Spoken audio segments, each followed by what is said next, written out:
The first part of the course is understanding yourself. You have to understand yourself first before you try to figure out other people. I want you to think of it this way. You're 50% of the equation. They are 50% of the equation. So we can't figure out other people if we don't know who you are. And when I say this, I mean your strengths, your weaknesses, what's going on with you, your patterns, your behavior, how you think, how you speak, how you problem solve, or maybe don't problem solve so well. You have to assess yourself because here's the thing. You impact the world. You do. We're so focused sometimes on the other person that we don't realize, what am I doing that is impacting the other person? What am I doing that's affecting the other person?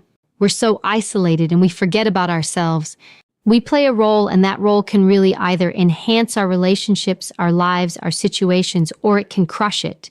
Self-awareness is your ability to understand what is going on around you, your 360. So what does that mean? It means the people around you. It means the environment that you are creating and cultivating. It means how you handle individuals. It is a legit thing. It is a real thing. If your world and the people around you are strong, guess what? You're going to be strong. If the people around you are weak or they're a hot mess, guess what? You're going to be. We absorb other people. We take in and we mirror them. We mirror not just their behavior, but even the way they deal with the world, the way they show up.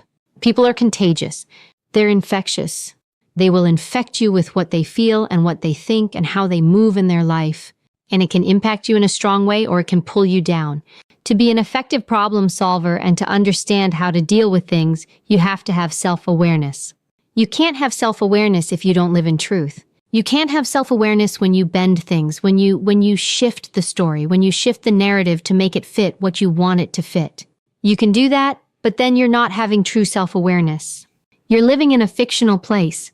And then when you try to tackle problems or dilemmas, you can't because you're building a plan around something that isn't accurate. It's not about what we want things to be, it's about what it is. It's not about the potential something could have. It's about where it is right now. It's not about how it used to be. It's how it is now. Be honest with yourself and live where you are now. You cannot let the outside world impact you so much that it completely derails you. We're going to talk about your self-regulation. What is that? Your self-regulation is your governor, the governor that handles your emotional self. You have to think of it like, how do I handle what comes at me? There's a difference. There's reactive and there's responsive.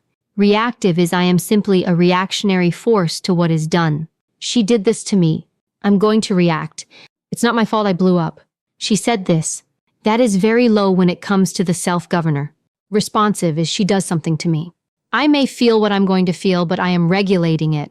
I'm going to think. I'm going to process. I'm going to regulate. Then I'm going to respond.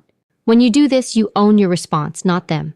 Because when you are triggered, when you are offended, that means you have no governor over yourself. Everybody can do anything they want to you and completely derail you. The one thing you can do to help yourself when you're easily triggered or manipulated or when you feel those emotions boiling, do nothing. Absolutely nothing. Don't text it. Don't send it. Don't write it. Don't call. Do nothing. Step away. And you can do it for a couple hours. You could do it for 24 hours. You could do it for a week. Or you can never respond. Do nothing is gold. I want you to feel the emotion. Lean into it. Don't avoid what you're feeling. Let it roll through you. Do you follow? Catch it, but then release it. Don't keep it in you and then hold it in. Because now you're just one big stress ball. You're just one big mess of emotion. We want to absorb, release, and then move through. Other thing I'm going to tell you to do, and I do this all the time, run it out of you. Work out. Working out and fitness are a massive thing. It was drilled to us in the U.S. Secret Service. I mean, I would run through all the emotions. You have to think all day. All you're doing is capturing stuff, people's dramas and traumas and all the things going on in the world that you're absorbing. You need a release. And the movement of your body and the ability to release is huge. In fact, I work out at night, and the reason why I do it is because I want to release all the stuff that I capture in the day.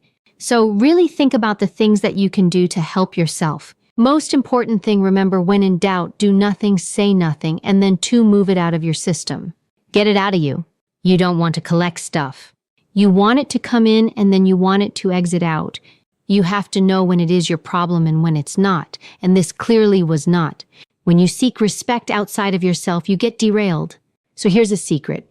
I'm about to free you. You don't need respect. People will distract you and derail you from what you are trying to do if you don't pay attention. Respect is wonderful. Don't get me wrong. If somebody gives it to you, great. But there are times that no matter what you do, that no matter how hard you try, you are not going to get it. Leave it. You don't need it. Respect is a gift. If somebody wants to give it to you, they will. And if they don't, they won't. Leave it there. What is your goal? Is your goal to execute something? People are going to come along the way. They're going to derail you. They're going to confuse you. They're going to disrespect you. But you have to stay on track. You have to stay on mission. Where are you trying to go? Because if you don't pay attention, they're going to pull you off your path. Also, to keep in mind this whole respect thing, trying to get everybody to respect you. Speak up. Own the room. Let them see you. Why? Why do you need that? Are you that insecure that you need that from everybody else to validate you so that you know your self-worth? No, you don't. That's what self-respect means. I know who I am. I know the integrity of who I am and how I show up to the world. I'm going to do me in the best way, and I will give respect to other people. We don't want to disrespect others. We're going to give it because it's the right thing for us, and it's the image we want to project out to the world. But what people choose to give you back, not your problem. Please don't get me wrong. It's nice when people like you. We all want that. It's nice when people respect us. We all want those sentiments and feelings. But the problem becomes if you make that your goal and your focus. Now you're trying to get into the head of somebody else to understand why they see you the way they do. How about this? How about you focus on being solid? How about you focus on being on time? How about you focus on doing what you say you're going to do? How about you focus on being respectful and courteous? How about you focus on all these different things and then allow people to organically show you respect? Then allow them to organically like you, because otherwise you're going to sit and you're going to run through these mental loops in your head and make yourself crazy, trying to figure out, why does this person not like me? So this is why you need to kick likability to the curb. It is not about whether or not people like you, because when you focus on that, you're focusing on you, and that doesn't serve others, and quite frankly, it doesn't serve you.